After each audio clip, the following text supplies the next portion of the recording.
शिक्षक पात्रता परीक्षा तयारी करणाऱ्या सर्व भावी शिक्षकांचं, ज्यांना 90+ स्कोर या वर्षीच्या परीक्षेमध्ये गाठायचाच आहे, त्या सर्वांचं महमूद मुलानी ऑनलाईन एज्युकेशन या शैक्षणिक चॅनलमध्ये मी मुलानी सर मनपूर्वक हार्दिक स्वागत करतो. जसं की तुम्ही सर्वजण जाणताच आहात, मानसशास्त्र, त्यामध्ये बालमानसशास्त्र आणि अध्यापनशास्त्र याबद्दलचे 30 प्रश्न पेपर क्रमांक 1 मध्ये आणि 30 प्रश्न पेपर क्रमांक 2 मध्ये हे असतातच. आणि त्याचाच एक भाग म्हणून काही महत्त्वाचे प्रश्न आपण आजच्या या व्हिडिओमध्ये पाहणार आहोत. हे प्रश्न नुसते पाहून जमणार नाही, तर आपल्याला ते लिहून ठेवायचे आहेत, पाठसुद्धा करायचे आहेत आणि परीक्षेमध्ये आठवून लिहायचं आहे, म्हणजे आपला 90+चा स्कोअर 100% होणार आहे. पहिला प्रश्न त्यामध्ये दिलेला आहे, शिक्षण म्हणजे व्यक्तिमत्वाचा सर्वांगीण विकास होय. अशी व्याख्या, जी शिक्षणाची व्याख्या आहे ती कोणी केली? पर्याय बरेचसे दिलेले आहेत, परंतु याचं खरं उत्तर आहे महात्मा गांधी यांनी ही व्याख्या केली होती. सर्वांगीण विकास झाला पाहिजे, नुसता एकच विकास, शारीरिक विकास किंवा मानसिक विकास, सामाजिक विकास एवढाच होऊन जमणार नाही, तर सर्व पद्धतीनं तो विद्यार्थी आपला तयार व्हायला पाहिजे. पुढचा प्रश्न आहे, अर्थात हे सगळे प्रश्न महत्त्वाचे प्रश्न आहेत, त्यामुळे हे लिहून ठेवा, पाठ करून ठेवा. हा व्हिडिओ आपल्या इतर मित्रांनाही शेअर करून घ्या, त्याचबरोबर चॅनलला सबस्क्राईब करून घ्या. आणि याच चॅनलमध्ये अनेक व्हिडिओज मानसशास्त्राबद्दलचे, मराठी विषयाचे, गणित विषयाचे आहेत. TETसाठी हे सर्व व्हिडिओ उपयुक्त आहेत. हे व्हिडिओज आपण सगळे पहिल्यापासून शेवटपर्यंत पाहून घ्या. परीक्षेमध्ये तुमचे काही मार्क्स वाढायला नक्कीच फायदा होणार आहे. प्रायोगिक मानसशास्त्राचे पिता टिंबटिंब हे आहेत, तर याचं उत्तर आहे फ्रान्सिस गॅल्टन.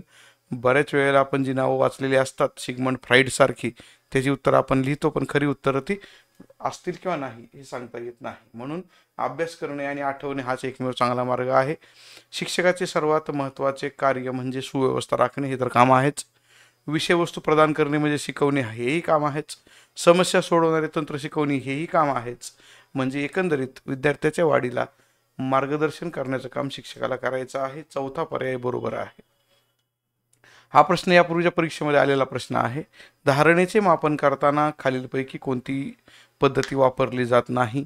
तर यासाठी पठन पद्धती म्हणजे पाठांतर पद्धती ही त्या ठिकाणी आपण वापरू शकणार नाही, कारण प्रत्यावहन, प्रत्याभिज्ञान आणि पुनर्अध्ययन या पद्धती आपण त्याच ठिकाणी उपयोगाला आणू शकतो की विद्यार्थ्यांनी किती समजून घेतलेलं आहे हे समजण्यासाठी. नुसतं पाठांतर करून पोपटासारखं बोलून काय उपयोग होणार नाही.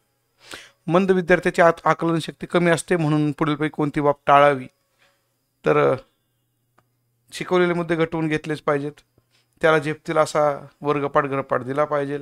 त्याचे छंद त्याला जोपासता द्यायला पाहिजेत. म्हणजे पर्याय क्रमांक 2, 3, 4 हे योग्य आहे. टाळण्यासारखी बाब म्हणजे त्या विद्यार्थ्याला इतर विद्यार्थ्यांपासून वेगळे न करता अध्यापन, खरं तर त्याला वेगळं घेऊन अध्यापन करावं लागतं, कारण त्याची आकलन क्षमता इतर विद्यार्थ्यांनी एवढी नसते. वाक्याचा अर्थ लावून नंतर उत्तराचा पर्याय घेत चला. हाही प्रश्न यापूर्वीच्या परीक्षेमध्ये आलेला आहे. खाली दिलेल्या गरजांपैकी सहवास विषयक गरज कोणती? तर यामध्ये उत्तर आहे समाज मान्यता, कारण आपली जी गरज आहे ती आपण समाजामध्ये राहावं. मनुष्य हा सामाजिक प्राणी आहे, त्यामुळे समाज मान्यता मिळणं हे अतिशय गरजेचं आहे. खालीलपैकी टिंबटिंब ही सामान्य अध्यापन उपपत्ती आहे. एक लक्षात घ्या, हे जे प्रश्न आहेत ज्यांची उत्तर मी अशा प्रकारे सेपरेट दिलेली आहेत, इकडे खाली म्हणजे जे बोल्ड केलेले नव्हते, बोल्ड केलेले प्रश्न वेगळ्या ठिकाणचे आहेत. मात्र ज्या ज्या ठिकाणी अशा प्रकारे उत्तर दिलेली आहेत, इथं दिले पाहू तर इथं वरती दिलं होतं, इथंही दिलं होतं उत्तर वरती. हे जे काय आहेत ना प्रश्न, सगळे हे प्रश्न ॲक्च्युली आत्तापर्यंत झालेल्या परीक्षेमधले प्रश्न आहेत.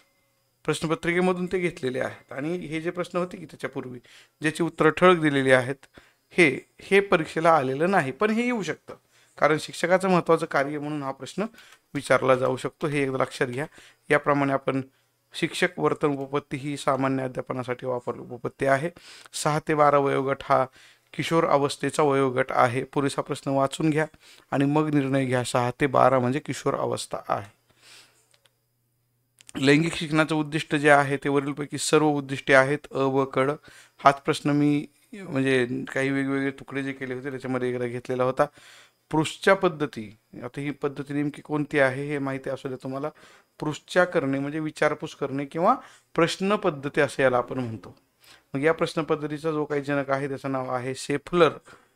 कारण अनेक ज्या शिकवण्याच्या पद्धती आहेत त्यामध्ये कथन पद्धती, व्याख्यान पद्धती, प्रात्यक्षिक पद्धती, प्रयोग पद्धती, प्रकल्प पद्धती, यामध्ये चर्चा पद्धती आहे, समस्या निवारण पद्धती आहे. त्यामध्ये पृष्ठच्या पद्धती म्हणजे प्रश्न विचारायचे आणि उत्तरं मिळवायची, अशा प्रकारे आपण पुढे जातो. वर्गामध्ये शिक्षकाच्या पदाचे उत्तम वाक्य म्हणजे गटाचा निर्देशक आहे तो काय अध्यक्ष किंवा सदस्य नाही. निर्देश देणार म्हणजे दिशा देणारा आहे तो. शिक्षकांची प्राथमिक जबाबदारी शैक्षणिक अनुभवांचे नियोजन करणे आणि त्याप्रमाणे त्या विद्यार्थ्यांना शैक्षणिक अनुभव मिळवायला मदत करणे. आकर्षक दिसण्याचा प्रयत्न हा शारीरिक स्वच्छ जाणीव आहे, कारण शरीर नीट दिसावं म्हणून तो प्रयत्न असतो. अध्ययन वक्राचा अभ्यास तुम्ही केलेला असेल. एका विशिष्ट प्रगतीपलीकडे आपण जाऊ शकत नाही. त्याचं कारण आहे शारीरिक व मानसिक परिसीमा असते, त्याच्या पलीकडे आपण पोहोचू शकणार नाही.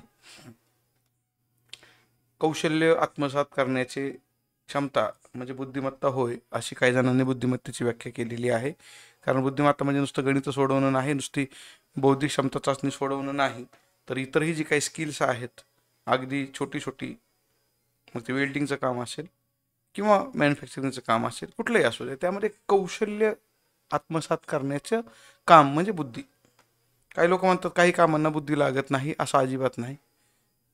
बुद्धी वापरल्याशिवाय कुठलंही काम होऊ शकत नाही. मूल्य शिक्षण म्हणजे व्यक्तिमत्वाचा चौफेर विकास आहे. विद्यार्थ्याला जर आपण शिक्षा केली, दोष दिला, तर त्यात सुधारणा होणारच नाही. त्याला बक्षीस देऊन आपण सुधारणा करू शकतो. ही सगळ्यात चांगली पद्धती आहे.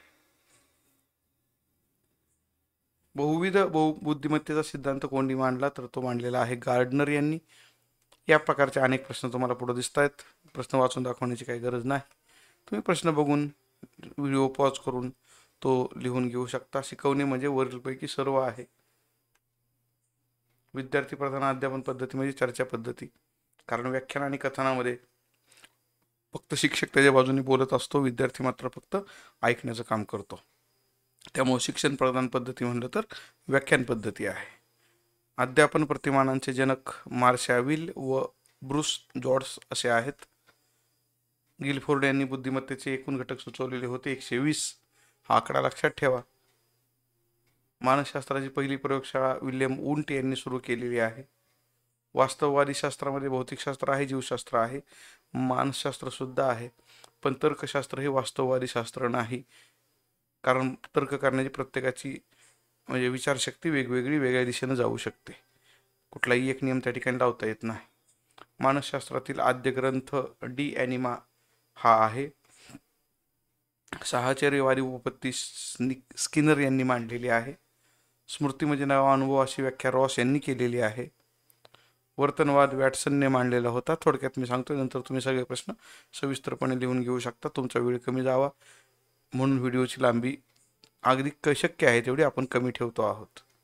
सार्थक इथं म्हणलेलं आहे, परंतु थोडंसं प्रिंटिंग मिस्टेक आहे. कारण जे खिळे जुळवणारे लोक असतात, पुस्तकाचे खिळे जुळवणारे लोक, त्यांच्यासाठी म्हणून मी सांगतो. हे साधक अभिसंधान उपपत्ती. आता या उपपत्तीमध्ये तुम्हाला काही ठिकाणी मांजरं माहीत आहेत, काही ठिकाणी ते माकडं माहीत आहेत, काही ठिकाणी कुत्र्याचा प्रयोग आहे, काही ठिकाणी कबुतरांचा प्रयोग आहे. असे अनेक प्रयोग त्यांनी केले. त्यातला साधक अभिसंधान उपपत्ती ही स्किनरने मांडलेली आहे. अभिजात अभिसंधान उपपत्ती पॅवलॉवने मांडली. पॅवलॉवचा कुत्रा तुम्हाला आठवत असेल बघा. कुत्रा, त्याला दिलं जाणारं अन्न, वाजवली जाणारी घंटा वाजवली की थोड्या वेळाने अन्न यायचं. त्यामुळे घंटा वाजवली की त्या कुत्र्याला लाळ सुटायला सुरुवात व्हायची.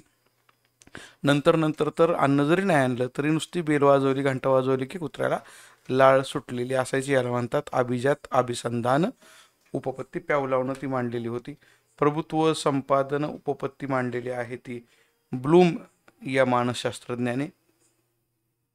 शिक्षण प्रक्रियेचे खालीलपैकी कोणते वैशिष्ट्य नाही म्हणले आणि इथं ठळक करून दाखवलेलं आहे. त्याच्यामध्ये सुद्धा तुम्हाला सांगितलंय की मानसिक प्रक्रिया नाही, खरं तर ही मानसिक प्रक्रिया आहे. तेच पुन्हा त्याच प्रकारचा एक प्रश्न घेतलेला आहे. निरीक्षण पद्धतीचा जनक जे.बी. वॅटसन हा आहे. फ्राईडने क्रांतिकारी उपपत्ती मांडण्यासाठी कोणती पद्धत वापरली? जीवन वृत्तांत पद्धती वापरलेली आहे. अध्ययन विषयक नियमामध्ये सज्जतेचा नियम आहे, परिणामाचा नियम आहे, पुनरावृत्तीचा नियम आहे. वैविध्याचा नियम हा मात्र त्याला आपण गुणसूत्र वगैरे जे म्हणतो त्याच्यामध्ये वैविध्याचा नियम आहे. तो नियम असा सांगतो की जरी एकाच आईवडिलाची दोन्ही मुलं असतील तरी त्यांच्यामध्ये विविधता असते, तर आपण वैविध्याचा नियम असं म्हणतो. अनुवंशाबद्दल तो वैविध्याचा नियम आहे. आणि याप्रमाणे आपण आजचा हा व्हिडिओ क्रमांक 18 पूर्ण केलेला आहे. व्हिडिओ शेवटपर्यंत पाहिल्याबद्दल धन्यवाद. हे प्रश्न जे आपण आता पाहिले ते सगळे लिहून ठेवा, पाठ करून ठेवा. परीक्षेमध्ये तुम्हाला याचा उपयोग होणारच आहे. परीक्षेसाठी सर्वांना माझ्याकडून शुभेच्छा. महमूद मुलानी ऑनलाईन एज्युकेशन या चॅनलला सबस्क्राईब करून ठेवा. धन्यवाद.